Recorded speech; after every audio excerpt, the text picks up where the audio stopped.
ರಾಮಚಂದ್ರಾಯ ವೇದಸೆ ರಘುನಾಥಾಯ ನಾಥಾಯ ಸೀತಾಯ ಪತಯೇ ನಮಃ. ಯತ್ರ ಯತ್ರ ರಘುನಾಥಕೀರ್ತನಂ ತತ್ರ ತತ್ರ ನಮಸ್ತಕಾಂಜಲಿಂ ಭಾಷ್ಪವಾರಿ ಪರಿಪೂರ್ಣಲೋಚನಂ ಮಾರುತಿಂ ನಮತ ರಾಕ್ಷಸಾಂತಕಂ ಕೂಜಂತಂ ರಾಮರಾಮೇತಿ ಮಧುರಂ ಮಧುರಾಕ್ಷರಂ ಆರುಹ್ಯ ಕವಿತಾ ಶಾಖಾಂ ವಂದೇ ವಾಲ್ಮೀಕಿ ಕೋಕಿಲಂ. ಆರಾಧ್ಯನಾದಂತಹ ಶ್ರೀಕೃಷ್ಣ ಪರಮಾತ್ಮನಿಗೆ ವಂದಿಸುತ್ತಾ ಕ್ಷೇತ್ರ ದೇವರಾದ ಶ್ರೀ ವಿನೋದಕುಮಾರಿ ಅಮ್ಮನವರ ಪಾದಾರವಿಂದಗಳಿಗೆ ಕೊಡುವಂತ ಹಾಗೂ ಸೇರಿರುವಂತಹ ಎಲ್ಲರಿಗೂ ವಂದಿಸುತ್ತಾ ಇಂದಿನ ದಿನದ ಉಪನ್ಯಾಸ ಕಾರ್ಯಕ್ರಮವನ್ನು ಪ್ರಾರಂಭ ಮಾಡ್ತಾ ಇದ್ದೇನೆ. ನಮ್ಮ ದೇಶದ ಎರಡು ಶ್ರೇಷ್ಠ ಕೃತಿಗಳು ಗ್ರಂಥಗಳು ಅಂತ ಹೇಳಿದ್ರೆ ಒಂದು ಮಹಾಭಾರತ, ಇನ್ನೊಂದು ರಾಮಾಯಣ. ಮಹಾಭಾರತದಲ್ಲಿ ನಾವು 18 ಪರ್ವಗಳನ್ನು ಕಾಣ್ತೇವೆ, ರಾಮಾಯಣದಲ್ಲಿ 7 ಕಾಂಡಗಳು. ಮಹಾಭಾರತದ 18 ಪರ್ವಗಳಲ್ಲಿ ಯಾರಾದರೂ ಒಬ್ಬ ವ್ಯಕ್ತಿ ನಾನು ಅದನ್ನು ಪಾರಾಯಣ ಮಾಡಬೇಕು, ಮಹಾಭಾರತದ ಒಂದು ಪರ್ವವನ್ನು ಪಾರಾಯಣ ಮಾಡಬೇಕು ಅಂತ ಹೊರಟ್ರೆ ಹೇಳುವಂಥದ್ದು ವಿರಾಟ ಪರ್ವವನ್ನು. ಅದೇ ರೀತಿಯಾಗಿ ರಾಮಾಯಣದಲ್ಲಿ ಯಾವುದಾದ್ರೂ ಒಂದು ಕಾಂಡವನ್ನು ಪಾರಾಯಣ ಮಾಡಬೇಕು ಅಂದರೆ ಸುಂದರ ಕಾಂಡವನ್ನು ಸೂಚಿಸ್ತಾರೆ. ಯಾಕೆ ವಿರಾಟ ಪರ್ವ, ಯಾಕೆ ಸುಂದರ ಕಾಂಡ? ಈ ಎರಡೂ ಕಡೆಯಲ್ಲಿಯೂ ಕೂಡ ಭಗವಂತ ಇಲ್ಲ. ವಿರಾಟ ಪರ್ವದಲ್ಲಿ ಕೃಷ್ಣನಿಲ್ಲ, ಸುಂದರ ಕಾಂಡದಲ್ಲಿ ರಾಮನಿಲ್ಲ.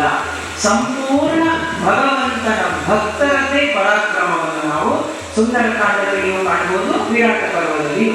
ವಿರಾಟ ಪರ್ವದಲ್ಲಿ ಪಾಂಡವರ ಪರಾಕ್ರಮ, ವಿಶೇಷವಾಗಿ ಅರ್ಜುನನದು. ಅದೇ ರೀತಿ ಸುಂದರ ಕಾಂಡ ಸಂಪೂರ್ಣ ಆಂಜನೇಯಮಯ, ಸಂಪೂರ್ಣ ಆಂಜನೇಯನ ಪರಾಕ್ರಮವನ್ನು ನಾವು ಸುಂದರ ಕಾಂಡದಲ್ಲಿ ಕಾಣುತ್ತೇವೆ. ಹಾಗಾಗಿ ಸುಂದರ ಕಾಂಡ ಅಂತ ಹೇಳುವಂಥದ್ದು ಅತ್ಯಂತ ವಿಶೇಷ.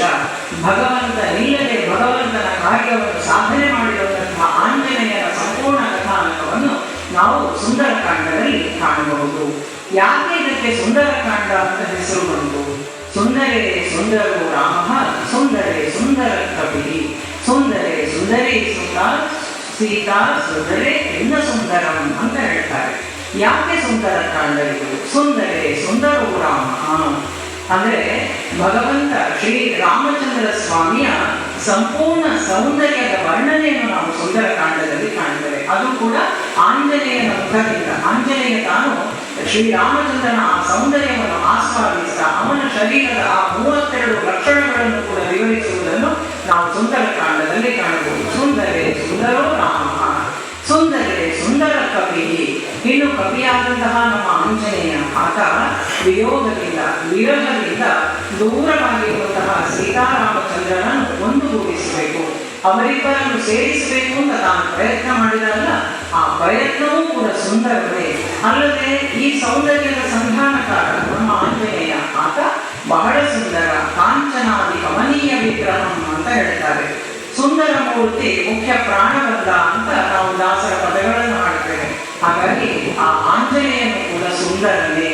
ಆ ಸುಂದರೇ ಸುಂದರಿ ಸೀತಾ ಅಂದ್ರೆ ಸುಂದರಿ, ಸೀತೆಯೂ ಸುಂದರಿಯೇ. ಪ್ರಪ್ರಥಮ ಬಾರಿಗೆ ಸುಂದರ ಕಾಂಡದಲ್ಲಿ ಆಂಜನೇಯ ಸೀತಾದೇವಿಯನ್ನು ನೋಡುವಂಥದ್ದು. ಅಲ್ಲಿವರೆಗೆ ಸೀತಾದೇವಿಯನ್ನು ಆಂಜನೇಯ ನೋಡಿಲ್ಲ.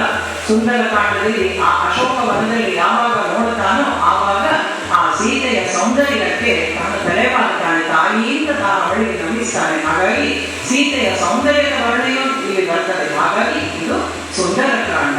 ಸುಂದರಿ ಸುಂದರಿ ಸೀತಾ ಸುಂದರಿ ಇನ್ನ ಸುಂದರಂ. ಇನ್ನಲ್ಲಿ ಸುಂದರಿಯತೆ ಯಾವುದು ಬಾಕಿ? ಸಂಪೂರ್ಣ ಸೌಂದರ್ಯವೇ ಸುಂದರ ಕಾಂಡದಲ್ಲಿ.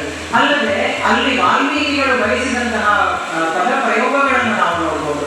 ವಾಲ್ಮೀಕಿಗಳು ಬಳಸಿದಂತಹ ಉಪಮೆಗಳನ್ನು ನಾವು ಸುಂದರ ಕಾಂಡದಲ್ಲಿ ನೋಡಿದರೆ ಎಲ್ಲಿಂದ ಹುಡುಕಿ ತರ್ತಾರೆ ವಾಲ್ಮೀಕಿಗಳು ಇಂತಹ ಪದ ಪುಂಜಗಳನ್ನು ಹೇಳುವಂಥ ಆಶ್ಚರ್ಯ ನಮಗೆ ಆಗ್ತದೆ. ಹಾಗಾಗಿ ಸುಂದರ ಕಾಂಡ ಬಹಳ ಸುಂದರ.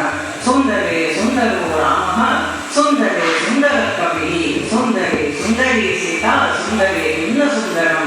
ಹಾಗಾಗಿ ಇದು ಸುಂದರ ಕಾಂಡ, ಸಂಪೂರ್ಣ ಸೌಂದರ್ಯ. ಇಲ್ಲೆಲ್ಲ ಸೌಂದರ್ಯವನ್ನು ನಾವು ಕಾಣಬಹುದು, ಸುಂದರತೆಯನ್ನು ನಾವು ಕಾಣಬಹುದು, ಆಂಜನೇಯನ ಪರಾಕ್ರಮವನ್ನು ನಾವು ಕಾಣಬಹುದು.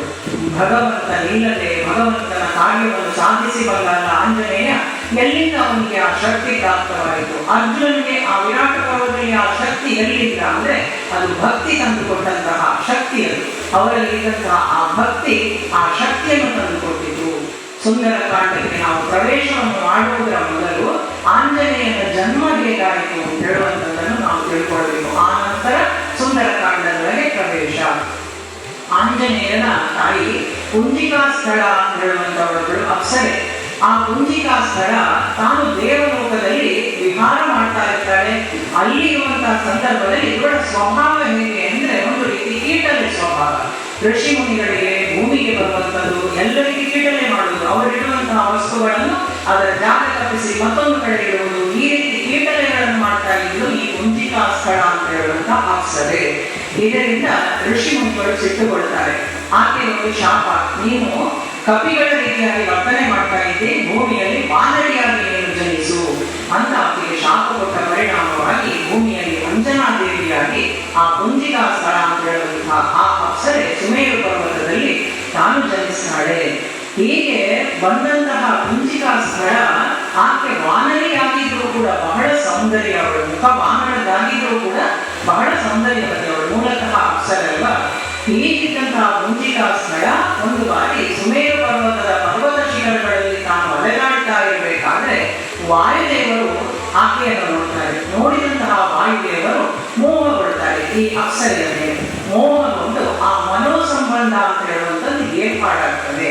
ಹೀಗಾಗಿ ಕುಂಜಿಕಾ ಸ್ಥಳ ಅಂಜನಾದೇವಿಯಾಗಿದ್ದಾಳೆ ಹಾಗೂ ವಾಯುದೇವರು ಇವರಿಬ್ಬರ ಮನೋಸಮಾಗಮದಿಂದ ಆಕೆ ಗರ್ಭಧರಿಸ್ತಾಳೆ. ಈ ರೀತಿಯಾಗಿ ಹುಟ್ಟಿದವನು ಆಂಜನೇಯ. ಕೇಸರಿ ಅಂತ ಹೇಳುವಂತಹ ಗಂಡನಿಂದ ಅಲ್ಲ, ವಾಯುದೇವರಿಂದ ಮನೋಸಂಬಂಧದಿಂದ ಆಕೆ ಗರ್ಭವತಿಯಾಗಿ ಜನಿಸಿದವಳು ಆಂಜನೇಯ ಅಂತ. ಇದೆಲ್ಲವನ್ನು ನಾವು ನಮ್ಮ ಈಗದ ಕಾಲಕ್ಕೆ ಅನುಗುಣವಾಗಿ ಆಲೋಚನೆ ಮಾಡಿಕೊಂಡು ತೀರ್ಮಾನ ಮಾಡಬಾರದು. ಇದು ದೇವರಹಸ್ಯ ಅಂತ ಹೇಳುವಂಥದ್ದು. ಆ ಕಾಲಕ್ಕೆ ಯಾವಾಗ ಭಗವಂತ ಮಹಾವಿಷ್ಣು ತಾನು ಭೂಮಿಯಲ್ಲಿ ಅವತಾರ ಮಾಡಿ ಬಂದನು ರಾಮದೇವನಾಗಿ, ಆವಾಗ ಬ್ರಹ್ಮದೇವರು ಎಲ್ಲ ದೇವತೆಗಳಿಗೂ ಆದೇಶ ಕೊಟ್ಟಿರ್ತಾರೆ. ಯಾವಾಗ ಭಗವಂತ ಬರ್ತಾನೋ ನೀವು ಎಲ್ಲರೂ ಕೂಡ ಆ ಅವತಾರಕ್ಕೆ ಉಪಕಾರವಾಗುವಂತಹ ಇತರ ಪಾತ್ರಗಳಲ್ಲಿ ಭೂಮಿಯಲ್ಲಿ ಹುಟ್ಟಿ ಬರಬೇಕು ಅಂತ. ಹಾಗಾಗಿ ಎಲ್ಲ ವಾಯುದೇವರಿರ್ಬೋದು, ಅಗ್ನಿ, ವರುಣ ಪ್ರತಿಯೊಬ್ಬರು ತಮ್ಮ ತಮ್ಮಿಂದ ಅನೇಕ ಪುತ್ರಗಳನ್ನು ಉತ್ಪನ್ನ ಮಾಡ್ತಾರೆ ಭೂಮಿಯಲ್ಲಿ. ಹೀಗೆ ಉತ್ಪನ್ನಗೊಂಡವನು ವಾಯುದೇವರಿಂದ ಈ ಆಂಜನೇಯ. ಆಂಜನೇಯ ತಾನು ಜನಿಸ್ತಾನೆ. ಜನಿಸಿದ ನಂತರ ಬಹಳ ಕೀಟಲೆ ಸ್ವಭಾವದ ಆ ಮಗು ಹಸಿವೆ ಅಂತ ಹೇಳಿ ತಾನು ಸೂರ್ಯನನ್ನು ನೋಡಲಿಕ್ಕೆ ಹೋಗುವಂಥದ್ದು.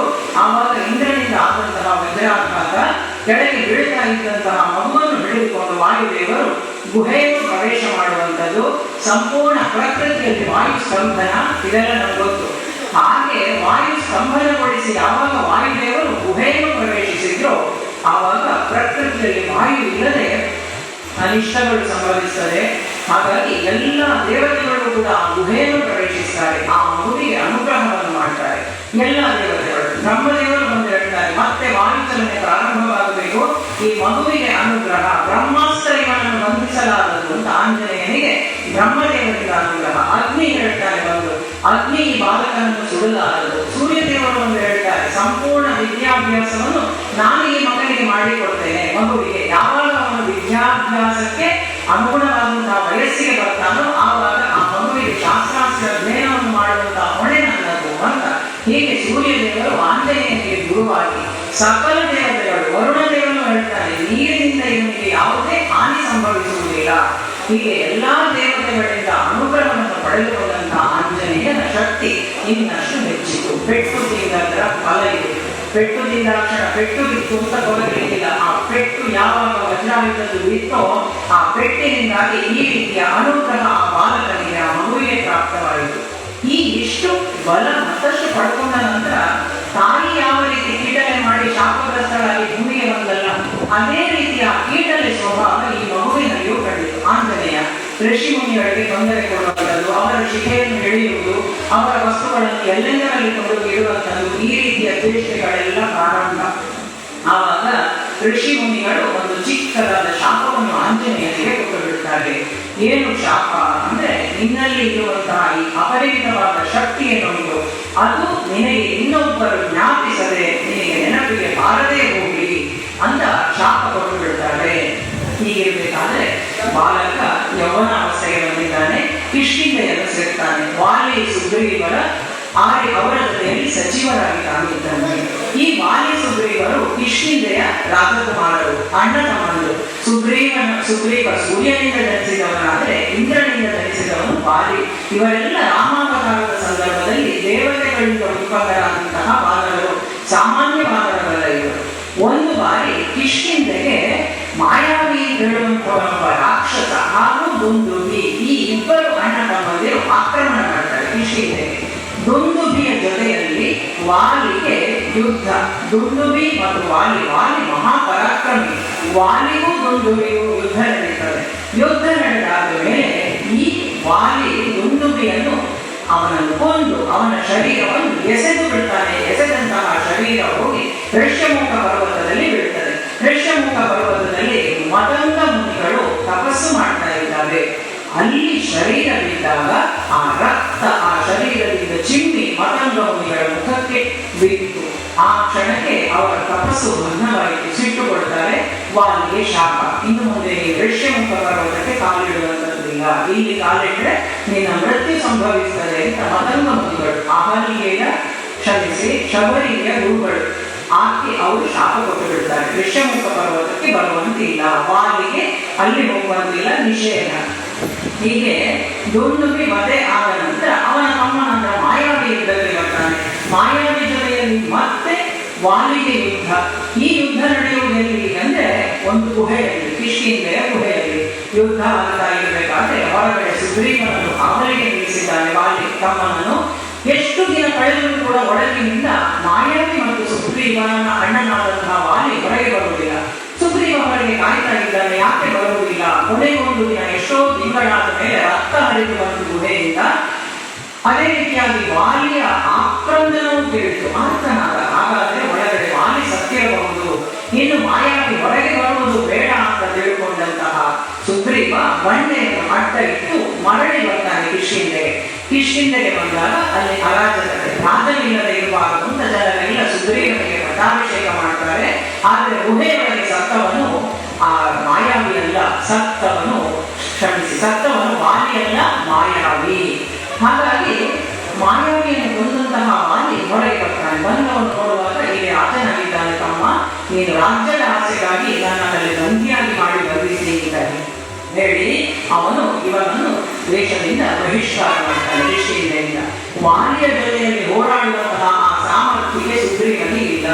ವಾಲಿ ಮಹಾಪರಾಕ್ರಮಿ, ಓಡಿಸ್ತಾನೆ ಇಡೀ ಭಾರತ ರಾಜ್ಯಾಂತ ಓಡಿಸ್ತಾನೆ. ನಮಗೆ ರಾಮಾಯಣದಲ್ಲಿ ಆ ಮ್ಯಾಪ್ ಅನ್ನೇ ಕೊಡ್ತಾರೆ, ಎಲ್ಲೆಲ್ಲ ಓಡಿಸಿದ್ದಾನೆ ವಾಲಿ ಸುಗ್ರೀವನನ್ನು ಅಂತ. ವಾಲಿ ಓಡುವುದು, ಸುಗ್ರೀವನನ್ನು ಓಡಿಸಿಕೊಂಡು ಹೋಗುವುದು, ಅದರ ಹಿಂದೆ ಹನುಮಂತನು ಓಡುವುದು. ಹನುಮಂತ ಯಾಕೆ ಓಡಿದ್ದಾನೆ ಅಂತ ಹೇಳಿದ್ರೆ ಋಷ್ಯಮುಖಕ್ಕೆ ಬಾ, ಋಷ್ಯಮುಖಕ್ಕೆ ವಾಲಿ ಬರುವುದಿಲ್ಲ, ನೀನು ಋಷ್ಯಮುಖದಲ್ಲಿ ಬಾ ಅಂತ ಹೇಳಿಕೋಸ್ಕರ ಹನುಮಂತ ಹೋಗುವಂಥದ್ದು. ಹಾಗಾದ್ರೆ ಹನುಮಂತನೇ ಆ ಮಾಯಾವಿ ದುಂದುಭಿಯನ್ನು ಕೊಲ್ಬೋದಿತ್ತಲ್ಲ ಅಂದ್ರೆ ಅವನಿಗೆ ಅವನ ಶಕ್ತಿಯ ಅರಿವಿಲ್ಲ, ಋಷಿಗಳ ಶಾಪ ಇತ್ತಲ್ಲ, ಅವನಿಗೆ ಗೊತ್ತಿಲ್ಲ ನಾನೇ ನಿಗ್ರಹಿಸಬಹುದಿತ್ತು ಅಂತ ಹೇಳುವಂಥದ್ದನ್ನು. ಓಡ್ತಾರೆ ಎಲ್ಲಾ ಕಡೆ ಓಡಾಡಿ ಕೊನೆಗೆ ಬಂದು ಋಷ್ಯಮುಖದಲ್ಲಿ ನೆಲೆಸ್ತಾನೆ ಸುಗ್ರೀವನ ಪತ್ನಿಯಾದಂತಹ ರುಮಾಳನ್ನು ಕೂಡ ತನ್ನ ವಶ ಮಾಡಿಕೊಂಡು ಬಿಡ್ತಾನೆ ವಾಲಿ. ತಮ್ಮನನ್ನು ದೇಶದಿಂದ ಹೊರಗೆ ಹಾಕಿದ. ದೇಶಭ್ರಷ್ಟನಾದಂತಹ ಸುಗ್ರೀವ ಬಂದು ಋಷ್ಯಮುಖ ಪರ್ವತದಲ್ಲಿ ತಾನು ವಾಸ ಮಾಡ್ತಾನೆ. ಜಾಂಬವಂತ, ಮೈಂದ, ದ್ವಿವಿಧ, ನಳ, ನೀಲ, ಅದೇ ರೀತಿಯಾಗಿ ಆಂಜನೇಯನ ಸಹಿತ. ಹೀಗೆ ಇಲ್ಲಿ ಇರಬೇಕಾದ್ರೆ ಸೀತಾನ್ವೇಷಣೆಯನ್ನು ಮಾಡ್ತಾ ಶ್ರೀರಾಮಚಂದ್ರ ಸ್ವಾಮಿ ಹಾಗೂ ಲಕ್ಷ್ಮಣ ಇವರಿಬ್ಬರೂ ಕೂಡ ಶಬರಿ ಕೊಟ್ಟ ನಿರ್ದೇಶನದ ಪ್ರಕಾರ ಋಷ್ಯಮುಖ ಪರ್ವತಕ್ಕೆ ಬರ್ತಾರೆ. ಇಲ್ಲಿ ಆಂಜನೇಯ ಮತ್ತು ರಾಮಚಂದ್ರನ ಅವರಿಬ್ಬರ ಪ್ರಥಮ ಮಿಲನ ಅಂತ ಹೇಳುವಂಥದ್ದು ಪ್ರಾರಂಭವಾದದ್ದು ಇಲ್ಲಿ, ಪರಸ್ಪರ ಭೇಟಿಯಾದದ್ದು ಇಲ್ಲಿ. ಇವರಿಬ್ಬರದ್ದು ಆಂಜನೇಯ ಹಾಗೂ ಶ್ರೀರಾಮಚಂದ್ರರ ಸಮಾಗಮ ಆಗುವಂಥದ್ದು. ಸೀತಾನ್ವೇಷಣೆಯನ್ನು ಮಾಡ್ತಾ ಬರ್ತಾರೆ. ದೂರದಿಂದ ನೋಡಿದಂತಹ ಕವಿಗಳು ಎಲ್ಲಿಯೋ ವಾಲಿಯಾಗನ್ನು ಕಳುಹಿಸಿರಬೇಕು ಅಂತ ತಾವು ಆಲೋಚನೆ ಮಾಡಿ ಆಂಜನೇಯನನ್ನು ಕಳಿಸ್ತಾರೆ. ಹೋಗಿ ಅವರು ಯಾರು ಅಂತ ಕೇಳಿಕೊಂಡು ಬಾ ಅಂತ ರಾಮ ಲಕ್ಷ್ಮಣರ ಬಳಿಗೆ. ಆ ಆಂಜನೇಯ ಹೇಗೆ ಬಂದ? ತಾನು ಕಪಿ ರೂಪದಲ್ಲಿ ಬರಲಿಲ್ಲ, ತಾನು ಬರುವಂಥದ್ದು ಭಿಕ್ಷು ರೂಪದಲ್ಲಿ. ಸನ್ಯಾಸಿಯ ವೇಷವನ್ನು ತಾನು ಧಾರಣೆ ಮಾಡ್ತಾನೆ, ಬಂದವನು ಹೇಗೆ ಬಂದ ಅಂತ ಹೇಳುವಂಥದ್ದನ್ನು ನಮಗೆ ರಾಮಾಯಣ ವಿವರಿಸ್ತದೆ. ಭಿಕ್ಷು ರೂಪದಲ್ಲಿ ಬಂದಂತಹ ಆಂಜನೇಯ ಮೊದಲು ಮಾತಾಡುವಂಥದ್ದು ಲಕ್ಷ್ಮಣನಲ್ಲಿ, ರಾಮ ಮಾತಾಡುವುದೇ ಇಲ್ಲ ಆಂಜನೇಯನಲ್ಲಿ. ಇವರ ಇಬ್ಬರ ಈ ಮಾತಿನ ಗಾಳಿ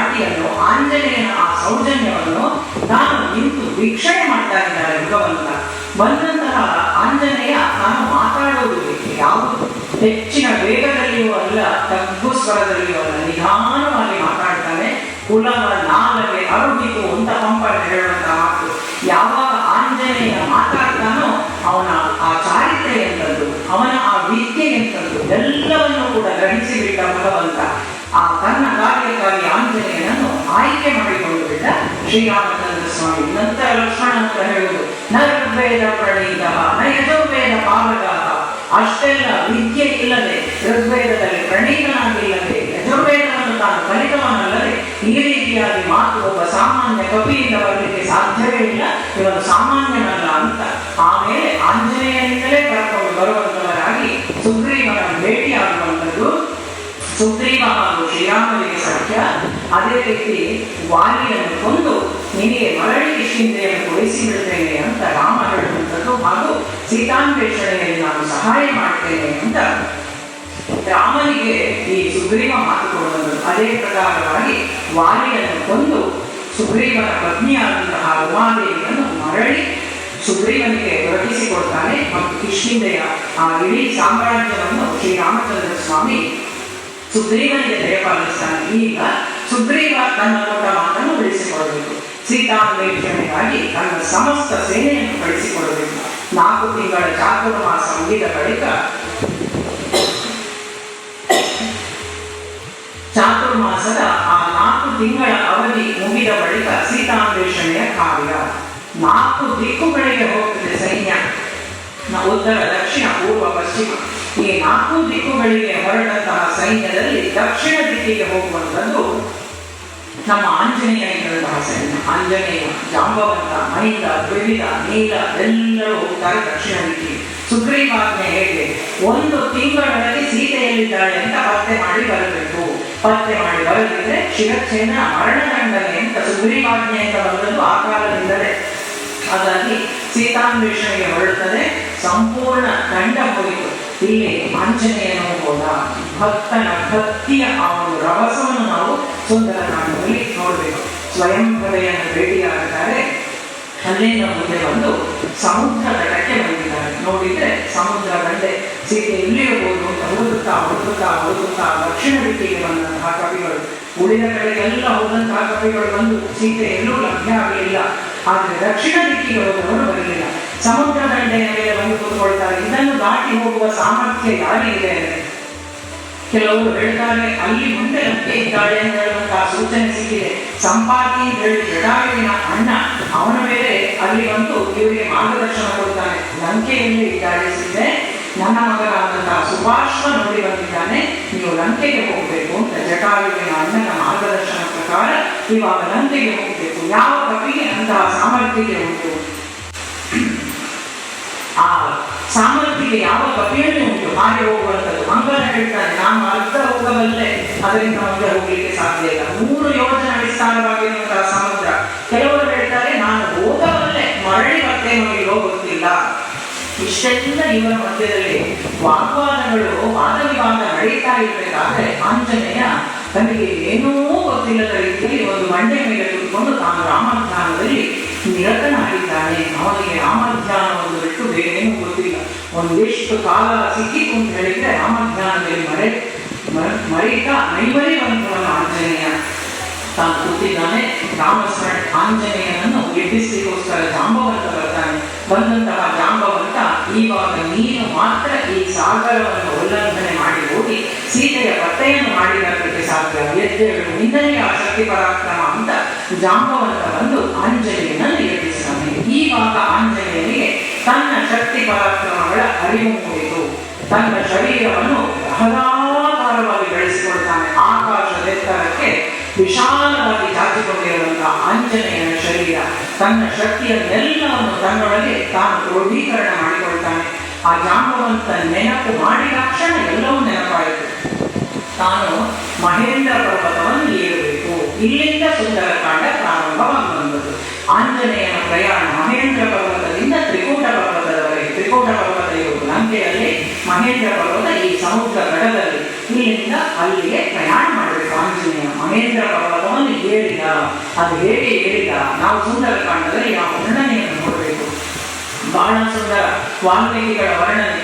ಶರೀರವನ್ನು ಬೆಳೆಸಿಕೊಂಡಿದ್ದಾನಲ್ಲ, ಏರ್ತಾ ಮಹೇಂದ್ರ ಪರ್ವತವನ್ನು ಹೋದ ಹಾಗೆ ಮಹೇಂದ್ರ ಪರ್ವತದ ಕೆಲವು ಶಿಖರಗಳು ಬಯಲಾಗಿ ಬಿಟ್ಟಿತಂತೆ ಇವನ ಶರೀರದ ಆ ಭಾರಕ್ಕೆ, ಅವನ ಪರಾಕ್ರಮಕ್ಕೆ. ಅಲ್ಲದೆ ಅದರೊಳಗಡೆ ಸಿದ್ಧರು, ಚಾರಣರು, ವಿದ್ಯಾಧರರು ಎಲ್ಲರೂ ತಮ್ಮ ಸ್ತ್ರೀಯರ ಜೊತೆಯಲ್ಲಿ ವಾಸ ಮಾಡ್ತಾ ಇದ್ರು. ಅವರೆಲ್ಲರೂ ಕೂಡ ಏನೋ ಭೂಕಂಪ ಆಗ್ತಾ ಇದೆ ಅಂತ ಪರ್ವತವನ್ನು ಬಿಟ್ಟು ಓಡಿ ಹೋದ್ರು. ಅದರ ಒಳಗಿದ್ದಂತಹ ಅಂತರ್ಜಲ ಏನಾಯಿತು, ಹೊರಗಡೆ ಚಿಮ್ಮಿ ಬಿಟ್ಟಿತು. ಮಧೋದಕವನ್ನು ಯಾವ ರೀತಿ ಆನೆ ಸುರಿಸ್ತದೋ ಆ ರೀತಿಯಾಗಿ ಮಹೇಂದ್ರ ಪರ್ವತ ತನ್ನಲ್ಲಿದ್ದಂತಹ ಜಲವನ್ನು ಹೊರಗೆ ಚಿಮ್ಮಿತು ಅಂತ. ಈ ರೀತಿ ಸರ್ಪಗಳೆಲ್ಲ ಹೊರಬಂದು ಅಲ್ಲಿದ್ದಂತಹ ಬಂಡೆಗಳನ್ನು ಕಚ್ಚಲಿಕ್ಕೆ ಪ್ರಾರಂಭ ಮಾಡಿದ್ರು. ಈ ಆಂಜನೇಯನ ಆ ಶಕ್ತಿಗೆ ಇವುಗಳೆಲ್ಲವೂ ಕೂಡ ಏನೋ ಆಗ್ತಾ ಇದೆ ಅಂತ ಹೇಳುವಂತಹ ಭಾವನೆ ಅವುಗಳ ಮನಸ್ಸಲ್ಲಿ. ಮೇಲಕ್ಕೆ ಹತ್ತಿ ಬರ್ತಾ ಇದ್ದಾನೆ ಆಂಜನೇಯ, ಬಂಡೆಗಳೆಲ್ಲ ಉರುಳ್ತಾ ಇದೆ. ಮಹೇಂದ್ರ ಪರ್ವತದ ತುತ್ತ ತುದಿಗೆ ಬಂದು ನಿಂತು ಅಲ್ಲಿಂದ ತಾನು ತನ್ನ ಸಮಸ್ತ ವಾನರ ಸೈನ್ಯವನ್ನು ಉದ್ದೇಶಿಸಿ ಹೇಳ್ತಾನೆ, ಲಂಕೆಗೆ ಹೋಗುತ್ತೇನೆ, ಲಂಕೆಗೆ ಹೋಗಿ ಸೀತೆಯಲ್ಲಿದ್ದಾಳ ಅಂತ ನೋಡ್ತೇನೆ. ಅಲ್ಲೆಲ್ಲೂ ಸೀತೆ ಕಾಣಲಿಲ್ಲ ಅಂತಾದ್ರೆ ನಾನು ಸ್ವರ್ಗಲೋಕಕ್ಕೆ ಹೋಗ್ತೇನೆ, ಸ್ವರ್ಗಲೋಕದಲ್ಲಿ ಸೀತೆ ಇದ್ದಾಳ ನೋಡ್ತೇನೆ. ಅಲ್ಲೂ ಸೀತೆ ಇಲ್ಲ ಅಂದ್ರೆ ಮರಳಿ ಲಂಕೆಗೆ ಬಂದು ರಾವಣನನ್ನು ಲಂಕೆಯ ಸಮೇತ ಎತ್ತಿಕೊಂಡು ಬಂದು ಸ್ವಾಮಿಯ ಪಾದಪುರದಲ್ಲಿ ಹಾಕ್ತೇನೆ, ಸ್ವಾಮಿಯ ಹುಡುಗಿ ತೆಗಿಬೇಕು, ಎಲ್ಲಿದ್ದಾಳೆ ಸೀತೆ. ಆ ಕಾರ್ಯವನ್ನು ರಾವಣನ ಬುಡದಲ್ಲಿ ಲಂಕೆಯನ್ನು ತಂದಿಟ್ಟು ನಾನು ಮಾಡ್ತೇನೆ ಅಂತ ತನ್ನಲ್ಲಿದ್ದಂತಹ ಪರಾಕ್ರಮಗಳನ್ನೆಲ್ಲ ಅವಳಿಗೆ ತುಂಬಿಸಿಕೊಂಡಿದ್ದಾನೆ ಭಗವಂತನು. ಅಂದು ಸ್ಮರಿಸ್ತಾ ಆಂಜನೇಯನ ಭಕ್ತಿಯ ಪರಾಕಾಷ್ಠೆಯನ್ನು ನಾವಿಲ್ಲಿ ನೋಡಬೇಕು. ಇದಕ್ಕಾಗಿ ಸುಂದರಕಾಂಡ ಸುಂದರ ಅಂತ ನಾವು ಹೇಳುವಂಥದ್ದು. ಭಗವಂತ ತನ್ನನ್ನು ಸ್ತುತಿಸುವುದರಿಂದಲೂ ಕೂಡ ತನ್ನ ಭಕ್ತನನ್ನು ಸ್ತುತಿಸಿದರೆ ಅತ್ಯಂತ ಹೆಚ್ಚು ಪ್ರೀತನಾಗುತ್ತಾನಂತೆ, ಪ್ರಸನ್ನನಾಗುತ್ತಾನಂತೆ. ಶರಣರು ವಚನಗಳಲ್ಲಿ ಬರೀತಾರೆ, ಸಮುದ್ರ ಘನ ಎಂದರೆ ಧರೆಯ ಮೇಲಡಗಿತ್ತು. ಸಮುದ್ರವನ್ನು ಘನ ಅಂತ ಹೇಳ್ತೇವೆ ನಾವು, ಸಮುದ್ರ ಎಲ್ಲಡಗಿದೆ, ಧರೆಯ ಮೇಲಡಗಿತ್ತು. ಆ ಧರೆಯ ಘನ ಎಂದರೆ ನಾಗೇಂದ್ರನ ಕಣ ಮಣಿಯ ಮೇಲಡಗಿತ್ತು. ಆ ನಾಗೇಂದ್ರನನ್ನು ಶ್ರೇಷ್ಠ ಅಂತ ಹೇಳಿದ ಎಲ್ಲಡಗಿದೆ, ನಾಗೇಂದ್ರನ ಕಣಾವಳಿಯ ಮೇಲಡಗಿತ್ತು. ಆ ನಾಗೇಂದ್ರನ ಘನ ಎಂದರೆ ಪಾರ್ವತಿಯ ಕಿರು ಬೆರಳ ಮುದ್ರಿಕೆಯಾದನು. ನಾಗೇಂದ್ರನನ್ನು ಶ್ರೇಷ್ಠ ಅಂತ ಹೇಳಿದ್ರೆ ಪಾರ್ವತಿಯ ಬೆರಳ ಮುಂಗುರವಾಗಿ ಬಿಟ್ಟ ನಾಗೇಂದ್ರ. ಹಾಗಾದ್ರೆ ಆ ಪಾರ್ವತಿಯ ಘನ ಎಂದರೆ ಪರಮೇಶ್ವರನ ಅರ್ಧಾಂಗಿಯಾದಳು. ಆ ಪರಮೇಶ್ವರನ ಘನ ಎಂದರೆ ತನ್ನ ಶರಣರ ಮನದ ಮೊನೆಯಲ್ಲಡಗಿದನು ಅಂತ. ಹಾಗಾದ್ರೆ ಭಗವಂತ ಯಾವುದನ್ನು ಬಯಸುವುದು? ಭಕ್ತರ ಪ್ರೀತಿಯನ್ನು, ಭಕ್ತರ ಸ್ತುತಿಯನ್ನು. ಭಗವಂತ ಇರುವುದು ಭಕ್ತರ ಮನದಲ್ಲಿ ಅಂತ. ಹಾಗಾಗಿ ಸಮುದ್ರ ಘನ ಎಂದರೆ ಧರೆಯ ಮೇಲಡಗಿತ್ತು, ಧರೆಯ ಘನ ಎಂದರೆ ನಾಗೇಂದ್ರನ ಕಡಾಮಣಿಯ ಮೇಲಡಗಿತ್ತು. ಆ ನಾಗೇಂದ್ರನ ಘನ ಎಂದರೆ ಪಾರ್ವತಿಯ ಕಿರುಬೆರಳ ಮುದ್ರಿಕೆಯಾದನು. ಪಾರ್ವತಿಯ ಘನ ಎಂದರೆ ಪರಮೇಶ್ವರನ ಅರ್ಧಾಂಗಿಯಾದಳು. ಆ ಪರಮೇಶ್ವರನ ಘನ ಎಂದರೆ ತನ್ನ ಶರಣರ ಮನದ ಮೊನೆಯಲ್ಲಡಗಿದನು ಅಂತ. ಅಂತಹ ಶರಣ, ಅಂತಹ ಭಕ್ತ ಶ್ರೇಷ್ಠನಾದಂತಹ ಆಂಜನೇಯನ ಪ್ರಯಾಣ ಮಹೇಂದ್ರ ಪರ್ವತದಿಂದ ಲಂಕೆಗೆ ತಾನು ಹೊರಡುವುದಕ್ಕೆ ಮೊದಲು ಕೈ ಮುಗಿದುಕೊಂಡು ಸ್ವಾಮಿಯಾದಂತಹ ಶ್ರೀರಾಮಚಂದ್ರನನ್ನು ಮನಸ್ಸಿನಲ್ಲಿ ಸ್ಮರಿಸ್ತಾನೆ. ಭಗವಂತನ ಪಾದ ಕಮಲಗಳನ್ನು ಧ್ಯಾನ ಮಾಡ್ತಾನೆ. ತನ್ನ ತಂದೆಯಾದಂತಹ ವಾಯುದೇವರನ್ನು ಸ್ತುತಿಸ್ತಾನೆ. ತನಗೆ ವಿದ್ಯೆಯನ್ನು ಕೊಟ್ಟಂತಹ ಸೂರ್ಯದೇವರನ್ನು ಮನಸ್ಸಿನಲ್ಲಿ ಸ್ಮರಣೆ ಮಾಡಿಕೊಳ್ತಾನೆ. ಹೆಜ್ಜೆಗೆ ನಮಗೆ ಆ ರಾಮಾಯಣ ಅಂತ ಹೇಳುವಂಥದ್ದು ಸಂದೇಶಗಳನ್ನು ಕೊಡುತ್ತದೆ. ಕೇವಲ ರಾಮಾಯಣ ಕಥೆ ಮಾತ್ರ ಅಲ್ಲ, ಅಲ್ಲಿ ಹುಡುಗಿರುವಂತಹ ಸಂದೇಶಗಳನ್ನು ನಾವು ನೋಡಬೇಕು. ಯಾವ ರೀತಿಯಾಗಿ ಪ್ರತಿ ಒಂದು ಹಂತಕ್ಕೂ ಪ್ರತಿ ಒಂದೊಂದು ವಾಕ್ಯದಲ್ಲಿಯೂ ಕೂಡ ನಮಗೆ ಸಿದ್ಧಾಂತಗಳು, ಸಂದೇಶಗಳು ನಮಗೆ ರಾಮಾಯಣ ಕೊಡುತ್ತದೆ. ಪ್ರತಿ ಒಂದನ್ನು ತಾನು ಸ್ಮರಣೆ ಮಾಡಿಕೊಂಡ, ಎಲ್ಲರನ್ನೂ ನೆನೆಸಿದ ಕೆಳಗಿದ್ದಂತಹ ಕಪಿ ಸೈನ್ಯದವರಿಗೆ ಮತ್ತೊಮ್ಮೆ ತಾನು ಅವರಿಂದ ಬೀಳ್ಕೊಡ್ತಾನೆ. ಮರಳಿ ಕರ್ತನೆ ಸೀತೆಯನ್ನು ಹೇಳುವಂತಹ ವಿಶ್ವಾಸದಲ್ಲಿ, ಸೀತೆಯ ಸುದ್ದಿಯನ್ನು ಹೇಳುವ ವಿಶ್ವಾಸದಲ್ಲಿ ತಾನು ಗಗನಕ್ಕೆ ಚಿಮ್ಮಿದ ಆಂಜನೇಯ. ಹೇಗೆ ಚಿಮ್ಮಿದ? ಕಾಲನ್ನು ಬಲವಾಗಿ ಮಹೇಂದ್ರ ಪರ್ವತದ ಮೇಲೆ ಒತ್ತಿದ. ಆ ಒತ್ತಿದ ಕ್ಷಣ ಅಲ್ಲಿದ್ದಂತಹ ಅನೇಕ ವೃಕ್ಷಗಳಿರ್ತಲ್ಲ, ಆ ವೃಕ್ಷಗಳೆಲ್ಲವೂ ಕೂಡ ಇವನ ಜೊತೆಯಲ್ಲಿ ಇವನು ಹಾರುವಾಗ ಒಂದಷ್ಟು ದೂರ ಹೋಯಿತು ಅಂತ ಹೇಳ್ತಾರೆ. ಹಾರಿಕೊಂಡು ಬಂದಿದ್ದರ ರಭಸಕ್ಕೆ ಹೇಗೆ ವಾಲ್ಮೀಕಿಗಳು ಕೊಡುವಂಥದ್ದು ಅಲ್ಲಿ ಉದಾಹರಣೆ ನಮಗೆ ಎಲ್ಲಿಂದ ವಾಲ್ಮೀಕಿಗಳು ಹುಡುಕುತ್ತಾರೆ ಇದನ್ನೆಲ್ಲ ಅಂತ ಕಾಣ್ತದೆ. ಈಗ ಹಾರಬೇಕಾದ್ರೆ ಹಿಂದೆ ಹೋಯ್ತಲ್ಲ ಮರಗಳೆಲ್ಲವೂ ಕೂಡ. ಮನೆಗೆ ಬಂದಂತಹ ಒಬ್ಬ ಅತಿಥಿಯನ್ನು ಬೀಳ್ಕೊಡ್ಲಿಕ್ಕೆ ನಾವೆಲ್ಲ ಹೋಗ್ತೇವಲ್ಲ ಒಂದಷ್ಟು ದೂರ, ಆ ರೀತಿಯಾಗಿ ದೂರ ಹೋಗುವ ಮರಗಳು ಒಂದಷ್ಟು ದೂರ ಹೋಗಿ ಕೆಳಗೆ ಬಿದ್ದು ಸಮುದ್ರಕ್ಕೆ. ಅದೇ ರೀತಿಯಾಗಿ ಮರದಿಂದ ಕೆಳಗೆ ಸಾಗರಕ್ಕೆ ಬಿದ್ದಿದೆ ಹೂವುಗಳು, ತೆರೆಗಳ ಜೊತೆಯಲ್ಲಿ ಮತ್ತಷ್ಟು ಮುಂದೆ ಹೋಯಿತು. ವಾಲ್ಮೀಕಿಗಳು ಬರೀತಾರೆ, ಹಾಗೆ ಬೀಳ್ಕೊಟ್ಟಂತಹ ಮನೆಯವರು ತಿರುಗಿ ಬಂದ ರೀತಿಯಲ್ಲಿ ಹೂವುಗಳು ಮರಳಿ ಒಂದು ದಡಕ್ಕೆ ಬಂದು ಕೊಟ್ಟಿರುವು ಅಂತ. ಈ ರೀತಿ ಆಂಜನೇಯನ ಪ್ರಯಾಣ ಒಂದು ರೀತಿ ಮಹೇಂದ್ರ ಪರ್ವತ ಇಡೀ ಅಲಗಾಡಿ ಹೋಯಿತು. ಮುಂದಕ್ಕೆ ಹೋಗ್ತಾನೆ. ಹೋಗುವಾಗ ಹೇಗೆ ಕಾಣ್ತಾನೆ? ಗುರುತ್ಮಂತನಂತೆ ಕಾಣ್ತಾನೆ. ಸರ್ಪವನ್ನು ಬಾಯಲ್ಲಿ ಕಚ್ಚಿಕೊಂಡು ಗರುಡ ಹೇಗೆ ಹೋಗ್ತಾನೋ ಆ ರೀತಿಯಾದಂತಹ ಪ್ರಯಾಣ ಇವನದು. ಬಾಲ ಅಂತಲ್ಲ, ಅದನ್ನು ನೋಡುವಾಗ ಸರ್ಪವೇನೋ ಅಂತ ಭಾವಿಸ್ತಾ ಬಂದೆ. ಕೆಳಗಿಂದ ನೋಡುವಂತಹ ಜಲಚರಗಳೆಲ್ಲವೂ ಕೂಡ ಹೋಗ್ತಾನೆ. ಈ ಸಮುದ್ರವನ್ನು ತಾನು ದಾಟುತ್ತಾ ಮುಂದೆ ಹೋಗ್ತಾ ಇರಬೇಕಾದ್ರೆ ಮೈನಾಕ ಪರ್ವತ ಅಂತ ಹೇಳುವಂಥದ್ದು ಒಂದು ಪರ್ವತ ಸಮುದ್ರದೊಳಗೆ ಅಡಗಿ ಕೂತಿದೆ. ಆ ದಿಗಳು ಬರಲಿಕ್ಕಿದೆ ಆಂಜನೇಯನಿಗೆ. ಹೋಗಬೇಕಾದ್ರೆ ವರುಣ ದೇವ ಅಂದ್ರೆ ಸಮುದ್ರ ರಾಜ ತಾನು ತನ್ನ ಒಳಗೆ ಅಡಗಿಕೊಂಡಿರುವಂತಹ ಮೈನಾಕ ಪರ್ವತಕ್ಕೆ ಹೇಳ್ತಾನೆ, ನೀನು ನಿನ್ನ ಕೃತಜ್ಞತೆಯನ್ನು ಸಲ್ಲಿಸುವಂತಹ ಕಾಲ ಈಗ ಬಂದಿದೆ, ಮೇಲಕ್ಕೆ ಬಾ. ರಾಮದೂತ ಹೋಗ್ತಾ ಇದ್ದಾನೆ ರಾಮಕಾರ್ಯಕ್ಕಾಗಿ, ಒಂದಷ್ಟು ಹೋಗು, ಅವನಿಗೆ ವಿಶ್ರಾಂತಿಯನ್ನು ತೆಗೆದುಕೊಳ್ಳಿಕ್ಕೆ ಹೇಳು ನೀನಲ್ಲಿ ಅಂತ. ಏನು ಕೃತಜ್ಞತೆ ಅಂದ್ರೆ, ಹಿಂದೆ ಪರ್ವತಗಳಿಗೆ ಎಲ್ಲ ಕೂಡ ರೆಕ್ಕೆ ಇತ್ತಂತೆ. ಕೆಲವೊಂದು ಪೋಖರಿ ಪರ್ವತಗಳು ಏನು ಮಾಡ್ತಿದ್ರು, ಎಲ್ಲೆಲ್ಲಿ ಹೋಗಿ ಕೂತ್ಕೊಳ್ತಿದ್ರು ಅಂದ್ರೆ ಋಷಿಗಳ ಆಶ್ರಮದ ಮೇಲೆ, ಅವರು ಯಾಗ ಮಾಡುವಲ್ಲಿ, ಇನ್ನು ಊರ ಮಧ್ಯದಲ್ಲಿ ಈ ರೀತಿ ತೊಂದರೆ ಕೊಡ್ತಿದ್ರು. ದೇವತೆಗಳಿಗೆ ಸುದ್ದಿ ಹೋಗ್ತದೆ. ಆವಾಗ ಇಂದ್ರ ಬಂದು ವಜ್ರಾಯುಧದಿಂದ ಎಲ್ಲ ಪರ್ವತಗಳ ರೆಕ್ಕೆಯನ್ನು ತುಂಡು ಮಾಡಿಬಿಡ್ತಾನೆ. ಯಾವಾಗ ಈ ಮೈನಾಕ ಪರ್ವತ ಸಮುದ್ರದ ಮೇಲೆ ಹಾರಿಕೊಂಡು ಬರ್ತಾನೋ, ವಜ್ರಾಯುಧದ ಆಘಾತದಿಂದ ತಪ್ಪಿಸಿಕೊಂಡು ಆವಾಗ ವಾಯುದೇವರು ಸಹಾಯ ಮಾಡ್ತಾರೆ ಮೈನಾಕಕ್ಕೆ. ವಾಯುದೇವರ ಸಹಾಯದಿಂದ ಮೈನಾಕ ಪರ್ವತ ಸಮುದ್ರದ ಆಳದಲ್ಲಿ ಅಡಗಿಕೊಂಡು ತನ್ನ ರೆಕ್ಕೆಗಳನ್ನು ಉಳಿಸಿಕೊಂಡಿದೆ. ಹಾಗಾಗಿ ವಾಯುಪುತ್ರ ಬರ್ತಾ ಇದ್ದಾನೆ, ಅವನಿಗೆ ನೀನು ವಿಶ್ರಾಂತಿಗೆ ಅವಕಾಶ ಕೊಡು. ಮೈನಾಕ ಪರ್ವತ ಮೇಲಕ್ಕೆದ್ದುವಂತ ಸಮುದ್ರದಿಂದ ಆಂಜನೇಯನಿಗೆ ಮಧ್ಯದಲ್ಲಿ ಕಳೀತಾನೆ. ತಾನು ಪುರುಷ ರೂಪದಲ್ಲಿ ಪ್ರಕಟರಾದ ಅಂತ ಕೊಡ್ತಾರೆ. ನನ್ನಲ್ಲಿ ಸ್ವಲ್ಪ ಹೊತ್ತು ವಿಶ್ರಮಿಸಿ ನೀನು ಮುಂದಕ್ಕೆ ಹೋಗು ಅಂತ. ಆದರೆ ಅಲ್ಲಿ ಆಂಜನೇಯ ಹೇಳ್ತಾನೆ, ನಾನು ವಿಶ್ರಮಿಸುವಂತಿಲ್ಲ, ಸಂಜೆ ಅವರು ಹೊರಟಿದ್ದೇನೆ, ನಾಳೆ ಒಳಗಡೆ ಹೋಗಿ ಸೀತೆಯ ಸುದ್ದಿಯನ್ನು ಪ್ರಭುವಿನಲ್ಲಿ ನಾನು ವಿನ್ನವಿಸಿಕೊಳ್ಳಬೇಕು. ಹಾಗಾಗಿ ಈಗ ನಾನು ನಿನ್ನಲ್ಲಿ ವಿಶ್ರಾಂತಿ ತೆಗೆದುಕೊಳ್ಳುವಂತಿಲ್ಲ ಅಂತ ನಯವಾಗಿಯೇ ಅವನ ಆಮಂತ್ರಣವನ್ನು ನಿರಾಕರಣೆ ಮಾಡ್ತಾನೆ.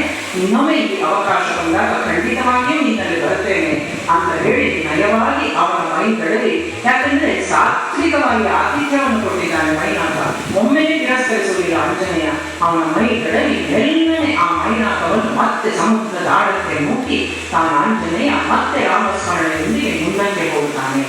ಆವಾಗ ಆಕಾಶದಿಂದ ಎಲ್ಲ ದೇವತೆಗಳು ಕೂಡ ಇವನ ಮೇಲೆ ಪುಷ್ಪವೃಷ್ಟಿಯನ್ನು ಮಾಡ್ತಾರೆ ಆಂಜನೇಯನ ಮೇಲೆ. ಮುಂದಕ್ಕೆ ಹೋದಂತ ಆಂಜನೇಯನಿಗೆ ಇನ್ನೊಂದು ಅಡ್ಡಿ.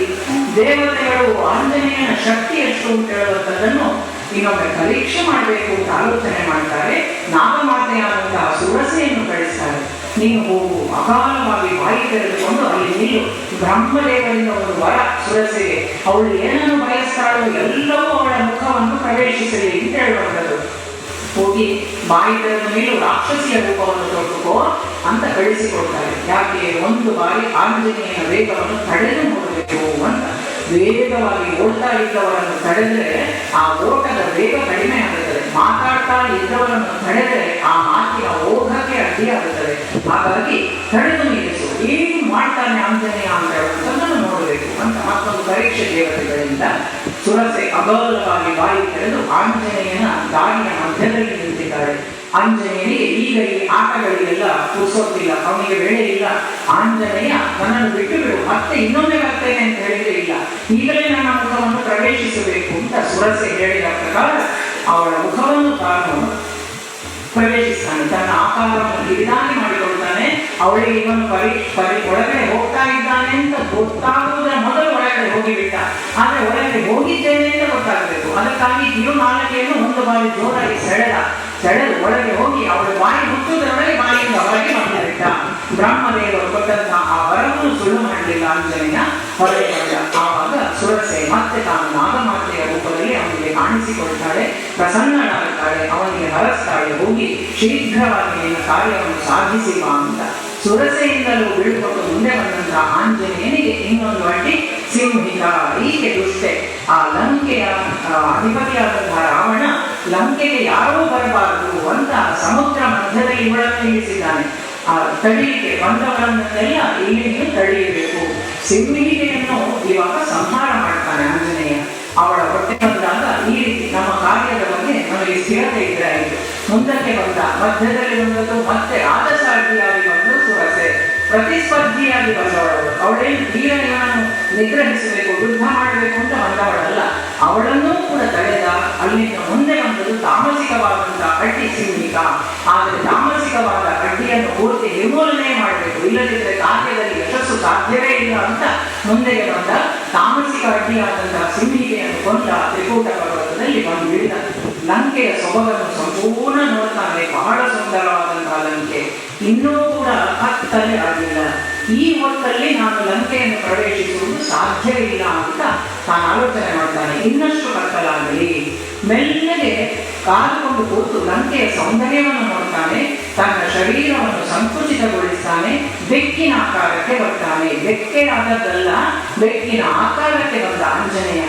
ಸ್ವಲ್ಪ ಕತ್ತಲಾಗ್ತಾ ಇದೆ. ಮೆಲ್ಲನೆ ಲಂಕೆಯೊಳಗೆ ಬಂದ. ತ್ರಿಕೂಟದಿಂದ ಇಳಿದು ಲಂಕಾಪಟ್ಟಣದೊಳಗೆ ಪ್ರವೇಶ. ಲಂಕಿಣಿ ನೋಡಿದ್ದು ಆಂಜನೇಯ ನೋಡ್ತಾನೆ. ಈ ರಾವಣ ದಾರಿಯಲ್ಲೆಲ್ಲ ಈ ಹೆಂಗಸರನ್ನೇ ಯಾಕೆ ಇಟ್ಟಿದ್ದಾನೆ? ನಮ್ಮನ್ನೆಲ್ಲರನ್ನು ಬರುವವರನ್ನು ತಡೆಯಲಿಕ್ಕೆ ನಿಮಗೆ ಬೇರೆ ಯಾರು ಸಿಗಲಿಲ್ವಾ ಅಂತ ಆಲೋಚನೆ ಮಾಡ್ತಾ ಲಂಕಿಣಿ ತಡೆದು ಹೇಳ್ತಾಳೆ, ಹೋಗುವಂತೆ ಇಲ್ಲ ಒಳಗೆ. ಆದರೆ ಈ ಯಾವುದಕ್ಕೂ ಮಾತುಗಳಿಗೆ ಆಂಜನೇಯನಿಗೆ ಕಾಲಾವಕಾಶ ಇಲ್ಲ. ಇಲ್ಲಿ ಚಿಕ್ಕದಾಗಿದ್ದಾನಲ್ಲ, ಶರೀರವನ್ನು ಚಿಕ್ಕದಾಗಿ ಮಾಡಿಕೊಂಡಿದ್ದಾನಲ್ಲ, ಒಂದು ಬಾರಿ ಅವಳನ್ನು ಎಡಗೈಯಿಂದ ತಾನು ಬುದ್ಧಿ ಬಿಡ್ತಾನೆ ಅವಳಿಗೆ.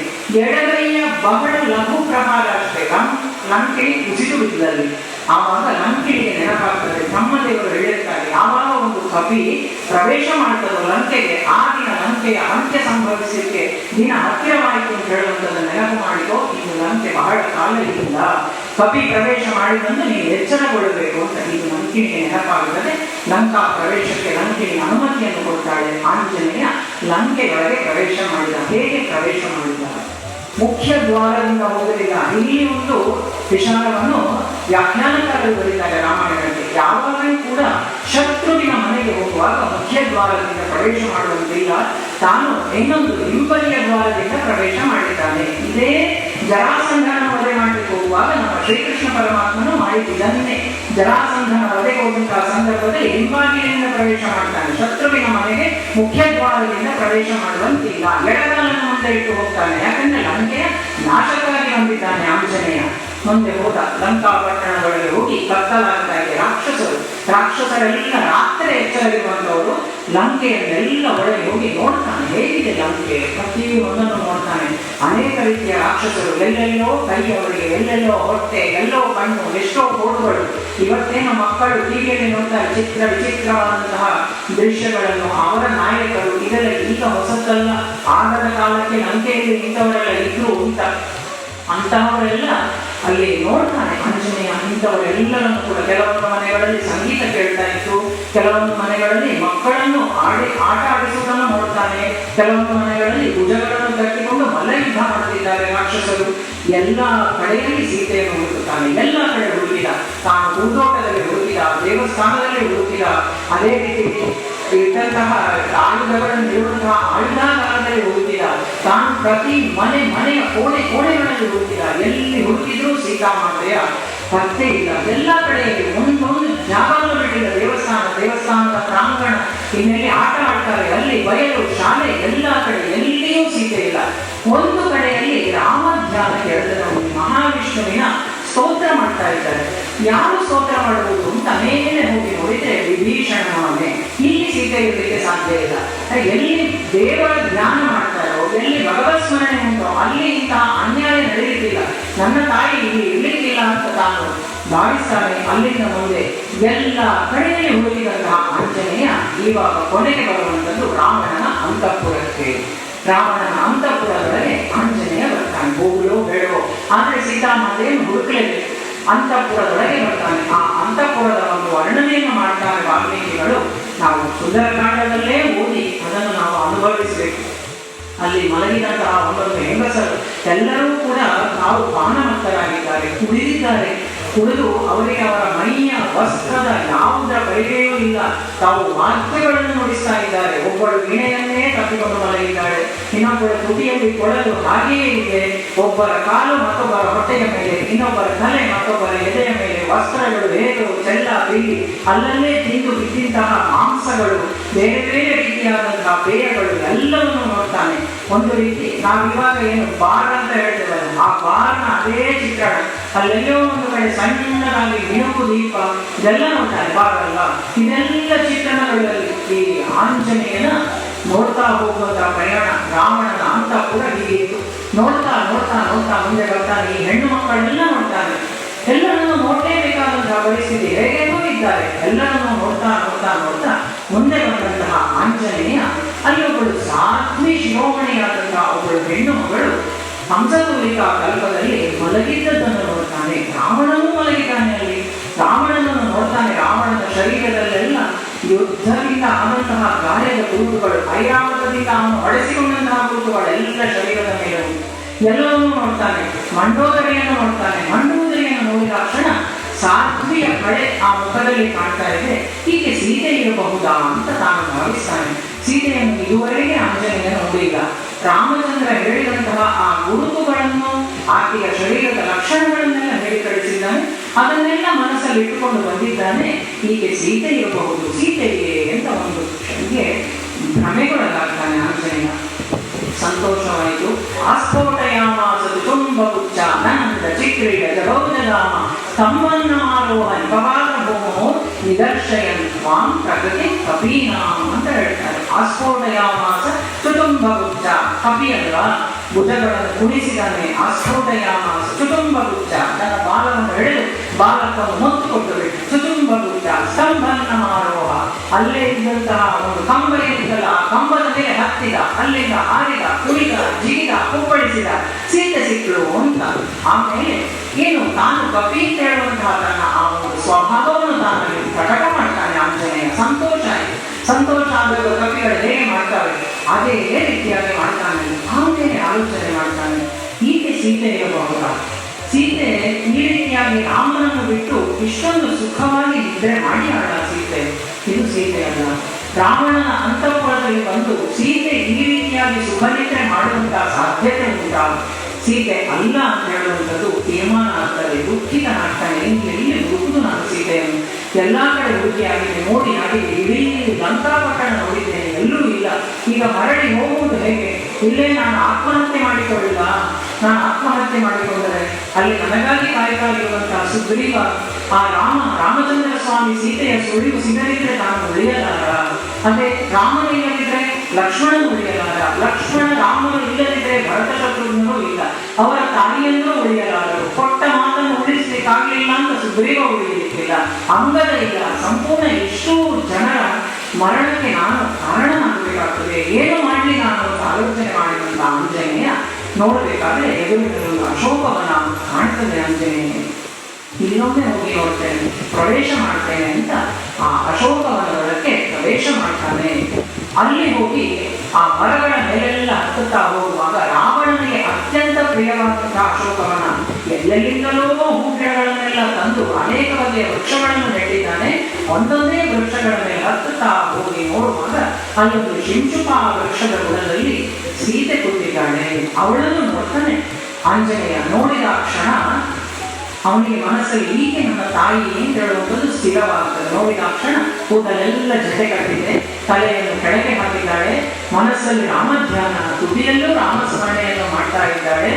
ಕಾಂತಿ ಇಲ್ಲ, ಆದರೆ ಸೌಂದರ್ಯ ಮಾಸಿಲ್ಲ. ತಾನು ಸೊರಗೇಬಹುದು, ಆದರೆ ಲಕ್ಷ್ಮೀ ಸ್ವರೂಪಗಳು. ಸೀತಾಮಾತೆಯನ್ನು ನೋಡ್ತಾನೆ. ತಾನು ಕಣ್ಣಲ್ಲಿ ಕಂಬಳಿ ಕರೀತಾನೆ ಆಂಜನೇಯ. ಯಾಕೆ? ಆ ತಾಯಿಗೆ ಇವತ್ತು ಒದಗಿರುವಂತಹ ಕಷ್ಟ ಎಂಥದ್ದು, ಈ ರಾವಣ ಯಾವ ಸ್ಥಿತಿಗೆ ತಂದು ಇಟ್ಟಿದ್ದಾನೆ ಆಕೆಯನ್ನು ನೋಡ್ತಾನೆ. ಆದರೆ ನೇರವಾಗಿ ಹೋಗಿ ಮಾತಾಡಿಸುವಂತೆ ಇಲ್ಲ. ಯಾಕೆ? ಅದು ಆಲೋಚನೆ ಮಾಡಬೇಕಾಗಿದೆ ಆಂಜನೇಯ. ಇವಾಗ ಯಾಕೆ ಆಕೆ ಹೆದರುವಂತಹ ಸಾಧ್ಯತೆ ಉಂಟು. ಇವರು ರಾವಣನು ಏನು ಅಂತ ತಿಳಿದು ಒಪ್ಪಿಟ್ಟು ಬಿಟ್ರೆ ಬಂದಂತಹ ಕಾರ್ಯ ವಿಫಲವಾಗ್ತದೆ. ಹಾಗಾಗಿ ನೇರವಾಗಿ ಹೋಗುವುದಿಲ್ಲ. ಆಕೆ ಕುಳಿತಿರುವಂತಹ ಶಿಂಶುಪ ವೃಕ್ಷದ ಮೇಲೆ ಹೋಗಿ ಕೂತ್ಕೊಳ್ತಾನೆ. ಅಲ್ಲೆಲ್ಲ ರಾಕ್ಷಸಿಯರು, ಕ್ರೂರ ಮುಖದವರು, ವಿಕಾರ ಮುಖದವರು, ಎಂತೆಂಥವರು. ಸೀತೆಗೆ ಒಂದು ಸೌಂದರ್ಯ ಅಂತ ಹೇಳುವಂಥದ್ದು ಯಾವುದು ಒಳ್ಳೆಯದು ನೋಡಲಿಕ್ಕೆ ಇಲ್ಲ ಲಂಕೆಯಲ್ಲಿ. ಅಂತಹ ಪ್ರದೇಶದಲ್ಲಿ ಸೀತೆ ಇದ್ದಾಳೆ. ಆ ಮರದ ಬುಡದಲ್ಲಿ ದುಃಖಿಸ್ತಾ ಇದ್ದಾಳೆ, ಕಣ್ಣೀರು ಗರಿತಾ ಇದ್ದಾಳೆ. ಆಂಜನೇಯ ನೋಡ್ತಾನೆ. ಎಲ್ಲ ರಾಕ್ಷಸಿಯರು ಬೆಳೆಸ್ತಾ ಇದ್ದಾರೆ. ಯಾಕೆ? ರಾವಣನ ಒಪ್ಪಿಕೋ ಒಪ್ಪಿಕೋ ಅಂತ. ಈ ಹೊತ್ತಿಗೆ ಅಲ್ಲಿ ಮಲಗಿದ್ದಂತಹ ರಾವಣನಿಗೆ ಎಚ್ಚರ ಆಗುತ್ತದೆ. ಎದ್ದ ಕ್ಷಣ ಸೀತೆಯ ನೆನಪಾಗ್ತದೆ. ತಾನು ತನ್ನ ಎಲ್ಲ ಪರಿವಾರದ ಜೊತೆಗೂಡಿ ಬಂದಿದ್ದಾನೆ ಅಶೋಕವನಕ್ಕೆ. ಅಶೋಕವನಕ್ಕೆ ಬಂದು ಸೀತೆಯನ್ನು ಬೆದರಿಸಲಿಕ್ಕೆ ಪ್ರಾರಂಭ ಮಾಡ್ತಾನೆ. ಆ ಕಾಡಾಳಿಯಾದಂತಹ ರಾಮನಿಗಾಗಿ ಕಾದುಕೊಂಡು ಕೂತಿದ್ದಿ, ನಿನ್ನ ಆಯುಷ್ಯವನ್ನು ವ್ಯರ್ಥ ಮಾಡ್ತಾ ಇದ್ದಿ, ನನ್ನನ್ನು ಒಪ್ಪಿಕೋ ಅಂತ. ಆತನಿಗೆ ಬರಲಾರ, ಹೇಗೆ ಕೇಳಿಸಿಕೊಳ್ಳುವುದು? ತನ್ನನ್ನು ಒಯ್ದು ಕೇಳಿಸಿಕೊಳ್ತಾಳೆ, ರಾಮನಿಂದೆಯನ್ನು ತಾಯಿಯಿಂದ ಕೇಳಿಸಿಕೊಳ್ಳಲಿಕ್ಕೆ ಸಾಧ್ಯ ಇಲ್ಲ, ದುಃಖಿಸ್ತಾಳೆ, ಕಣ್ಣಿಗೆ ಹಾಕ್ತಾಳೆ, ಎದುರಿಗೆ ಒಂದು ತೃಣವನ್ನಿಟ್ಟು ಒಂದು ಹುಲ್ಲನ್ನಿಟ್ಟು ರಾವಣನಿಗೆ ಹೇಳ್ತಾಳೆ, ನೀನು ಎಷ್ಟೇ ಕಾಲ ಕಾಯಿ, ನಾನು ನಿನ್ನವಳ ಆಗಲಾರೆ, ನಾನು ರಾಮನಿಗಾಗಿ ಕಾಯ್ತೇನೆ, ರಾಮ ಬರ್ತಾನೆ ಎಂದು ತಾನು ದುಃಖಿಸ್ತಾಳೆ. ಎಲ್ಲವನ್ನು ಆಂಜನೇಯ ಮೇಲಿಂದ ನೋಡ್ತಾನೆ. ತನ್ನ ಇಡೀ ಶರೀರವನ್ನು ಒಂದು ಮುದ್ದೆ ಮಾಡಿಕೊಂಡು ಕೂತಿದ್ದಾಳೆ ಸೀತಾಮಾತೆ. ರಾವಣ ಬರಬೇಕಾದ್ರೆ ಯಾವ ಯಾವ ಮಾತನಾಡಬಾರದು ಅಂಥ ಮಾತುಗಳೆಲ್ಲವನ್ನೂ ಕೂಡ ರಾವಣ ಆಡುತ್ತಾನೆ ಸೀತೆಯಲ್ಲಿ. ತಾನೆಲ್ಲವನ್ನೂ ಸಹಿಸಿಕೊಂಡು ಕಣ್ಣೀರು ಕಲಿಯುತ್ತಾ ಕೂತಿದ್ದಾಳೆ ಸೀತಾಮಾತೆ. ಆಂಜನೇಯ ಮರದ ಮೇಲೆ ತನ್ನ ತಾಯಿಯ ಸ್ಥಿತಿಯನ್ನು ನೋಡಿ ದುಃಖಕರ್ತನಾಗಿದ್ದಾನೆ. 1 ತಿಂಗಳ ಗಡುವು ಕೊಡ್ತೇನೆ, 1 ತಿಂಗಳಲ್ಲಿ ನೀನು ನನ್ನನ್ನು ಒಪ್ಪಿಕೊಳ್ಳದೆ ಹೋದರೆ ನಿನ್ನನ್ನು ನನ್ನ ಅಡಿಗೆ ಕೊನೆಯಲ್ಲಿ ಬೇಯಿಸಿ ತಿಂದಾಗಲೂ ನಾನು ತೃಪ್ತಿ ಪಡ್ತೇನೆ ಅಂತ ಆಂಜನೇಯ ಗದರಿಸಿ ಅಲ್ಲಿಂದ ರಾವಣ ಗದರಿಸಿ ಅಲ್ಲಿಂದ ತಾನು ಹೊರಟ. ಮರದಲ್ಲಿ ಕೂತಿದ್ದಂತಹ ಆಂಜನೇಯ ಇವಾಗ ಇಳಿದು ಸೀತಾಮಾತೆಯನ್ನು ಸಮಾಧಾನಪಡಿಸಬೇಕು ಅಂತ ಆಲೋಚನೆ ಮಾಡ್ತಾನೆ. ಆದರೆ ಸ್ವಲ್ಪ ಹೊತ್ತು ಕಾಯಬೇಕು. ರಾಕ್ಷಸಿಯರೆಲ್ಲರೂ ಎಚ್ಚರವಾಗಿಯೇ ಇದ್ದಾರೆ, ಈಗ ಇಳಿಯುವಂತಿಲ್ಲ. ರಾಕ್ಷಸಿಯರೆಲ್ಲ ಸೀತಾಮಾತೆಯನ್ನು ಮತ್ತೆ ಗದರ್ತಾ ಇದ್ದಾರೆ, ಅತಿಗೆ ಜೋರು ಮಾಡ್ತಾರೆ, ರಾವಣನನ್ನು ಒಪ್ಪಿಕೋ ಅಂತ. ಈ ಹೊತ್ತಿಗೆ ಅಲ್ಲೊಬ್ಬಳು ತ್ರಿಜಟೆ ಹೇಳುವಂಥವಳುಗಳು ತಾನು ಮಲಗಿದ್ದಾಳೆ. ಅವಳಿಗೆ ಇನ್ನು ಬೆಳಗಿನ ಜಾಮ ಅದು 3-4 ಗಂಟೆ. ಅವಳಿಗೆ ಸ್ವಪ್ನ ಬಿದ್ದಿದೆ. ಈ ತ್ರಿಜಟೆ ಅಂತ ಹೇಳುವಂಥವಳೊಬ್ಬಳು ಸೀತಾಮಾತೆಗೆ ಅಲ್ಲಿರುವಂತಹ ಭರವಸೆ, ಅವಳಿಗೆ ಅಲ್ಲಿರುವಂತಹ ಶಕ್ತಿ ಆ ತ್ರಿಜಟೆ. ಆಕೆ ನಿದ್ದೆಯಿಂದ ಎಚ್ಚರಗೊಳ್ತಾಳೆ. ಎಚ್ಚರಗೊಂಡು ಎಲ್ಲ ರಾಕ್ಷಸಿಯರ ಬಳಿಯಲ್ಲಿ ಹೇಳ್ತಾರೆ, ಯಾಕೆ ಆಕೆಯನ್ನು ಗದರಿಸ್ತಿದ್ದೀರಿ? ನಾವೊಂದು ಸ್ವಪ್ನವನ್ನು ಕಂಡೆ, ಶುಭ ಸ್ವಪ್ನ, ನಸುಕಿನಲ್ಲಿ ಇದ್ದಂತಹ ಸ್ವಪ್ನ. ಆ ಸ್ವಪ್ನದಲ್ಲಿ ಸೀತೆ ಶ್ರೀರಾಮಚಂದ್ರನ ತೊಡೆ ಏರಿಕೊಂಡು ಬಿಳಿಯ ಐರಾವತದ ಮೇಲೆ ಕುಳಿತುಕೊಂಡು ಶ್ವೇತ ಛತ್ರವನ್ನು ಧರಿಸಿಕೊಂಡು ಆಕಾಶದಲ್ಲಿ ಹೋಗುವುದನ್ನು ನಾನು ನೋಡಿದ್ದೇನೆ. ಸೀತಾಮಾತೆ ಮೇಘಗಳನ್ನು ನಾನು ಸ್ಪರ್ಶ ಮಾಡ್ತಾ ಇದ್ದಾಳೆ, ಅದನ್ನು ನಾನು ಕಂಡಿದ್ದೇನೆ. ಯಾವ ದಿಕ್ಕಿಗೆ? ಪೂರ್ವ ದಿಕ್ಕಿಗೆ ಹೋಗ್ತಾ ಇದ್ದಾಳೆ. ಈ ರಾವಣ ಕತ್ತೆಯ ಮೇಲೆ ಕೂತುಕೊಂಡು ದಾಸವಾಳದ ಮಾಲೆಯನ್ನು ಹಾಕಿಕೊಂಡು ತಾನು ದಕ್ಷಿಣ ದಿಕ್ಕಿಗೆ ಹೋಗ್ತಾ ಇದ್ದಾನೆ. ಅಶುಭ. ಇದನ್ನು ನಾನು ನೋಡಿದ್ದೇನೆ. ಹೀಗೆ ಹೋಗ್ತಾ ಇರುವಂಥದ್ದು ಪೂರ್ವ ದಿಕ್ಕಿಗೆ. ಇವನು ಹೀಗೆ ಹೋಗಿ ಮಲಗಂಕಂ ಪ್ರವೇಶತೆ, ಆ ಮಲದ ಹೊಂಡಗಳಿಗೆ ರಾವಣ ಬಿಡ್ತಾ ಇದ್ದಾನೆ. ವಿಭೀಷಣ ರಾಮನ ಜೊತೆಯಲ್ಲಿದ್ದೇನೆ ಇದ್ದಾನೆ, ಇದನ್ನೆಲ್ಲ ನಾನು ನೋಡಿದ್ದೇನೆ ಅಂತ. ಹಾಗಾಗಿ ಸೀತಾಮಾತೆಯನ್ನು ಗದರಿಸಬೇಡಿ, ರಾಮ ಮತ್ತೆ ಬರ್ತಾನೆ ಅಂತ ತ್ರಿಜಟೆ ಆ ಎಲ್ಲ ರಾಕ್ಷಸಿಯರಿಗೂ ಕೂಡ ತಾನು ಗದರ್ತಾಳೆ. ಅವರೆಲ್ಲರೂ ಕೂಡ ಸ್ವಲ್ಪ ಹೊತ್ತಲ್ಲಿ ನಿದ್ದೆ ಹೋಗುದು. ಯಾಕೆ? ಈ ರಾಕ್ಷಸರು ಹೇಗೆ ಅಂದರೆ ರಾತ್ರಿಯೆಲ್ಲ ಎಚ್ಚರ ಇರುವುದು, ಬೆಳಗಾಗುವಾಗ ಮಲಗುವುದು. ಹಾಗಾಗಿ ಮಲಗಿಬಿಟ್ಟು ರಾಕ್ಷಸಿಯರೆಲ್ಲರೂ ಕೂಡ ಆಂಜನೇಯ ಮೆಲ್ಲನೆ ಮರದಿಂದ ಕೆಳಗಿಳಿಯುವುದಕ್ಕೆ ಮೊದಲು ಮರದಲ್ಲೇ ಕೂತ್ಕೊಂಡು ನಾನು ಆಲೋಚನೆ ಮಾಡ್ತಾನೆ, ಏನು ಮಾಡುವ? ಈಗ ನೇರವಾಗಿ ಹೋಗುವಂತಿಲ್ಲ, ರಾಮಕಥೆಯನ್ನು ನಾನು ಹೇಳ್ತೇನೆ ಅಂತ ಮರದ ಮೇಲೆ ಕೂತ್ಕೊಂಡು ರಾಮಕಥೆಯನ್ನು ಆಂಜನೇಯ ತಾನು ಅಲ್ಲಿ ಕೀರ್ತನೆ ಮಾಡಲಿಕ್ಕೆ ಪ್ರಾರಂಭ ಮಾಡ್ತಾನೆ. ರಾಮನ ಜನನದಿಂದ ಹಿಡಿದು ರಾಮ ಇಲ್ಲಿ ಬರುವಲ್ಲಿವರೆಗೆ, ಕಾಡಿಗೆ ಬರುವಲ್ಲಿವರೆಗೆ, ಸೀತಾಪಹರಣ ಆಗುವಲ್ಲಿವರೆಗೆ, ಅಪಹರಣ ಆದ ನಂತರ ಏನಾಯಿತು, ಪ್ರತಿ ಒಂದನ್ನು ಕೂಡ ಆಂಜನೇಯ ಮರದ ಮೇಲೆ ಕೂತ್ಕೊಂಡು ತಾನು ಕೀರ್ತನವನ್ನು ಮಾಡ್ತಾನೆ. ಸೀತೆ ನೋಡ್ತಾಳೆ, ಈ ಲಂಕೆಯಲ್ಲಿ ರಾಮ ಧ್ಯಾನವನ್ನು ಮಾಡುವುದು ಯಾರು? ಇಷ್ಟು ಕಾಲವಾದ ಮೇಲೆ ಕೇಳ್ತಾ ಇದ್ದೇನೆ, ಯಾರು ಇದು ಅಂತ ಹೇಳಿಕೊಂಡು ಮೇಲೆ ನೋಡಬೇಕಿದ್ರೆ ಒಂದು ಕಪಿ, ಪುಟ್ಟದಾದಂತಹ ಕಪಿ. ಆ ಕಪಿ ಮೆಲ್ಲನೆ ಕೆಳಗಿಳಿಯಿತು. ಇಳಿದು ಬಂದಂತಹ ಆ ಕಪಿ ಸೀತೆಯಲ್ಲಿ ನಾನು ಮಾತಾಡ್ತೇನೆ, ನಾನು ವಾನರ, ಹೌದು ನಾನು, ಆದರೆ ನಾನು ಸುಗ್ರೀವನ ಸಖ, ನಾನು ರಾಮನ ದೂತ ಅಂತ ಎಲ್ಲಿಯೂ ಕೂಡ ಆಂಜನೇಯ ನಾನು ಹನುಮಂತ, ನಾನು ಅಂತವನು, ನಾನು ಇಂಥವನು, ಇದು ನನ್ನ ಬಲ ಎಲ್ಲಿಯೂ ಹೇಳುವುದಿಲ್ಲ. ಒಂದೇ ಒಂದು ಬಾರಿಯೂ ಮೊಟ್ಟ ಮೊದಲನೇದಾಗಿ ತನ್ನ ಹೆಸರನ್ನು ಹೇಳುವುದೇ ಇಲ್ಲ. ನಾನು ರಾಮನ ಭಟ್ಟ, ನಾನು ಸುಗ್ರೀವನ ಸಖ, ಅವನ ಮಂತ್ರಿ, ಇಷ್ಟನ್ನೇ ಆಂಜನೇಯ ಹೇಳುವಂಥದ್ದು. ಹಾಗೆ ನಾನು ಈಗ ಸುದ್ದಿಯನ್ನು ತೆಗೆದುಕೊಂಡು ಹೋಗಲಿಕ್ಕೋಸ್ಕರ ಬಂದಿದ್ದೇನೆ. ಮೊದಲಿಗೆ ನಂಬುದಿಲ್ಲ ಸೀತೆ, ರಾವಣನೇ ಬಂದಿದ್ದಾನೇನೋ ಈ ಕಪಿ ರೂಪದಲ್ಲಿ. ಯಾಕೆಂದ್ರೆ ಇವರೆಲ್ಲ ಕಾಮರೂಪಿಗಳು, ಬೇಕಾದಂತಹ ರೂಪವನ್ನು ಧಾರಣೆ ಮಾಡಿಕೊಳ್ಳಲಿಕ್ಕೆ ಸಾಧ್ಯ ಉಂಟು ಇವರಿಗೆಲ್ಲ. ಹಾಗಾಗಿ ರಾವಣನೇ ಬಂದಿದ್ದಾನೆ ಕಪಿ ರೂಪದಲ್ಲಿ ಅಂತ ಭಾವಿಸಿಕೊಳ್ತಾಳೆ ಇವಳು. ಆದರೆ ಆಂಜನೇಯ ನಿಧಾನಕ್ಕೆ ಅವಳ ಹತ್ರ ಬರ್ತಾ ಇದ್ದ ಹಾಗೆ ಸೀತೆ ಕೇಳ್ತಾಳೆ, ರಾಮನ ವಂಟ ಅಂತ ಹೇಳ್ತೀಯಲ್ಲ, ರಾಮದೂತ ಅಂತ ಹೇಳ್ತೀಯಲ್ಲ, ರಾಮ ಹೇಗಿದ್ದಾನೆ, ಅವನ ಶರೀರದ ಲಕ್ಷಣಗಳನ್ನು ನನಗೊಮ್ಮೆ ಹೇಳು ಅಂತ. ಆವಾಗ ಆಂಜನೇಯನ ಮುಖದಿಂದ ಸಂಪೂರ್ಣ ರಾಮನ ಸೌಂದರ್ಯವನ್ನು ಹೇಳಿಸ್ತಾರೆ ವಾಲ್ಮೀಕಿಗಳು. ಆ 32 ಲಕ್ಷಣಗಳು ಹೇಗಿತ್ತು, ಆಂಜನೇಯನ ಶರೀರದ ಆ ಸೌಷ್ಠವ ಹೇಗಿತ್ತು ಅಂತ ಹೇಳುವಂಥದ್ದನ್ನು ತನ್ನ ಸ್ವಾಮಿಯನ್ನು ಆಂಜನೇಯ ತನ್ನ ಮುಖದಿಂದ ಕಣ್ಣೀರು ಜರೆಯುತ್ತಾ ತಾನು ವರ್ಣಿಸ್ತಾನೆ ಆಂಜನೇಯ. ಇದೆಲ್ಲ ಕೇಳುವಾಗ ಸೀತೆಗೆ ಭರವಸೆ ಬರ್ತದೆ, ಹೌದು ಇವನು ರಾಮದೂತ ರಾಮನ ಕಡೆಯಿಂದ ಬಂದಿದ್ದಾನೆ ಅಂತ ತಾನು ಮತ್ತೆ ಕಣ್ಣೀರು ಗರಿತಾಳೆ. ಯಾಕೆ ಬರಲಿಲ್ಲ ನನ್ನ ಸ್ವಾಮಿ, ಇಷ್ಟು ಸಮಯ ಆದರೂ ಯಾಕೆ ಬರಲಿಲ್ಲ? ತಾನು ಕಾಕಾಸುರನ ಕಥೆಯನ್ನು ಹೇಳ್ತಾಳೆ.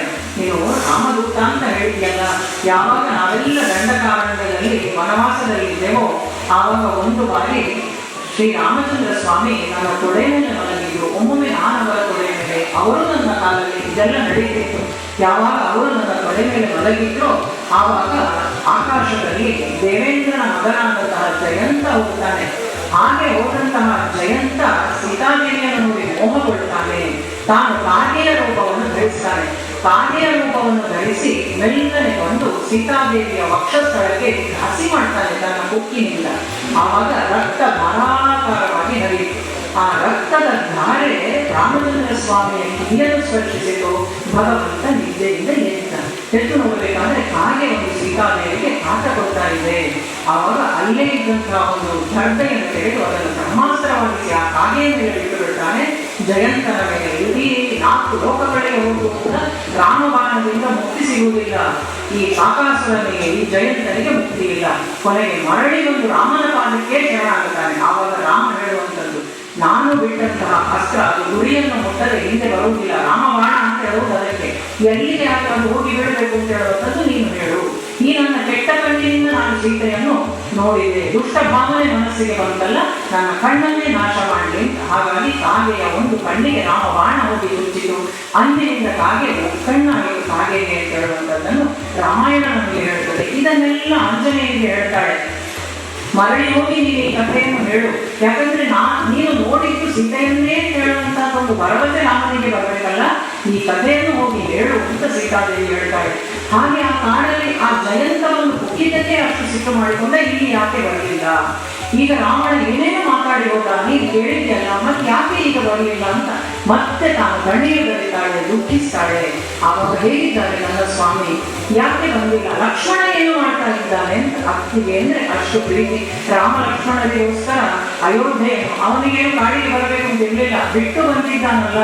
ಸುಮಿತ್ರೆ ಹೋಗುವಾಗ ಹೇಳಿ ಕಳಿಸಿದ್ದಾಳೆ. ಆ ಮಾತನ್ನು ಇವತ್ತು ಯಾಕೆ ಅವನು ನೆನಪು ಮಾಡ್ತಾ ಇಲ್ಲ? ಸುಮಿತ್ರೆ ಅಲ್ಲಿಂದ ಬರಬೇಕಾದ್ರೆ ಲಕ್ಷ್ಮಣನಿಗೆ ಹೇಳಿ ಕಳುಹಿಸಿತು, ರಾಮಂ ದಶರಥಂ ವಿದ್ಧಿ ಮಾಂ ವಿದ್ಧಿ ಜನಕಾತ್ಮಜಾಂ ಅಯೋಧ್ಯಾಂ ಮಧವೀಂ ವಿದ್ಧಿ ಗಚ್ಚನಾಥಯತಾ ಸುಖಂ ಅಂತ. ರಾಮನಲ್ಲೇ ದಶರಥನನ್ನು ಕಾಣು, ಸೀತೆಯಲ್ಲೇ ನನ್ನನ್ನು ಕಾಣು, ಆ ಪಟವಿಯಲ್ಲಿಯೇ ಅಯೋಧ್ಯೆಯನ್ನು ಕಾಣು, ಸಂತೋಷವಾಗಿ ಹೋಗಿ ಅಂತ ನನ್ನ ರಕ್ಷಣೆಯನ್ನು ಆ ಲಕ್ಷ್ಮಣನಿಗೆ ಕೊಟ್ಟು ಕಳುಹಿಸಿದ್ನಲ್ಲ, ಯಾಕೆ ಬಂದಿಲ್ಲ, ಲಕ್ಷ್ಮಣ ಯಾಕೆ ಬಂದಿಲ್ಲ ಅಂತ ಕಣ್ಣೀರು ಗರಿತಾಳೆ ಸೀತೆ. ಮತ್ತೆ ದುಃಖ. ಆವಾಗ ಹೇಳ್ತಾನೆ ಆಂಜನೇಯ, ಅವರು ಸಂತೋಷವಾಗಿಲ್ಲ ಆ ಕಾಡಲ್ಲಿ. ರಾಮ ನೋಡುವಂತಹ ಪ್ರಕೃತಿ ಸೌಂದರ್ಯ ಎಲ್ಲ ಕಡೆ ಅವನ ದುಃಖವನ್ನು ಕಾಣ್ತಾ ಇದ್ದಾನೆ. ಎಲ್ಲಿಯೂ ಕೂಡ ಸೀತೆ ಇಲ್ಲದ ಸೌಂದರ್ಯ ಅಂದ್ರೆ ಅನ್ನಿಸ್ತಾ ಇಲ್ಲ. ಕೊಟ್ಟಂತ ಆಹಾರವನ್ನು ತೆಗೆದುಕೊಳ್ತಾ ಇಲ್ಲ, ನಿದ್ದೆ ಮಾಡ್ತಿಲ್ಲ, ಶೂನ್ಯದತ್ತ ದೃಷ್ಟಿ ಇಟ್ಟಿದ್ದಾನೆ. ರಾಮ ಸುಖವಾಗಿಲ್ಲ ಅಂತ. ಇವತ್ತು ನಮಗೆ ಮಗನಾಗಿ ಯಾರು ಆದರ್ಶ ಅಂದ್ರೆ ರಾಮ ಅಂತ ಹೇಳ್ತೇವೆ. ಅದೇ ರೀತಿಯಾಗಿ ಗೆಳೆಯನಾಗಿ ಯಾರು ಆದರ್ಶ? ರಾಮ. ತಂದೆಯಾಗಿ ರಾಮ, ಮಗನಾಗಿ ರಾಮ, ಗೆಳೆಯನಾಗಿ ರಾಮ, ಕೊನೆಗೆ ಶತ್ರುವಾಗಿಯೂ ರಾಮನೇ. ಆದ್ರೆ ಗಂಡನಾಗಿ ರಾಮ ಬೇಡ ಅಂತ ಹೇಳ್ತಾರೆ ನಮ್ಮ ಹೆಣ್ಮಕ್ಳು. ರಾಮನಂತ ಗಂಡ ಬೇಡ ಅಂತ. ಯಾಕೆ? ಸೀತೆಗೆ ಕಷ್ಟ ಕೊಟ್ಟ. ಎಲ್ಲಿ ಕಷ್ಟ ಕೊಟ್ಟ? ನಾವು ರಾಮಾಯಣವನ್ನು ಓದಬೇಕು. ಆ ಸೀತಾರಾಮರ ಸಂಬಂಧ ಹೇಗಿತ್ತು, ಅವರ ದಾಂಪತ್ಯ ಹೇಗಿತ್ತು, ಸೀತಾರಾಮರ ಪ್ರೀತಿ ಹೇಗಿತ್ತು ನೋಡ್ಬೇಕಾದ್ರೆ ರಾಮಾಯಣದ ಪುಟಗಳಲ್ಲಿ ವಾಲ್ಮೀಕಿಗಳು ವಿವರಿಸಿದ್ದಾರೆ. ರಾಮ ಕೇವಲ ಮನುಷ್ಯನಾಗಿ ಮಾತ್ರ ಬಂದದ್ದಲ್ಲ, ಭೂಮಿಗೆ ಮನುಷ್ಯನಾಗಿ ಬಂದಿದ್ದಾನೆ. ಆದರೆ ತನಗಾಗಿ ಬದುಕಿದ ಅವತಾರ ಅಲ್ಲ ಅದು, ತನ್ನ ಪ್ರಜೆಗಳಿಗಾಗಿ ಬದುಕಿದಂತಹ ಅವತಾರ. ಪ್ರಜೆಗಳಿಗೆ ಹೇಗೆ ಬೇಕೋ ಹಾಗೆ ಇರಬೇಕು. ತನ್ನ ವೈಯಕ್ತಿಕ ಸುಖಗಳನ್ನು ಗಮನಿಗೆ ತೆಗೆದುಕೊಂಡೇ ಇಲ್ಲ ರಾಮಾವತಾರದಲ್ಲಿ ಭಗವಂತ. ತಾನೆಷ್ಟು ಕೊರಗಿದ್ದಾನೆ, ತಾನೆಷ್ಟು ಬೆಳೆದಿದ್ದಾನೆ, ತನ್ನ ಮನಸ್ಸಿನ ದುಃಖಗಳೇನು ಇದನ್ನೆಲ್ಲಿಯೂ ತೋರಿಸಿಕೊಂಡಿಲ್ಲ. ವಾಲ್ಮೀಕಿಗಳು ರಾಮಾಯಣದಲ್ಲಿ ಕೊಟ್ಟಿದ್ದಾರೆ.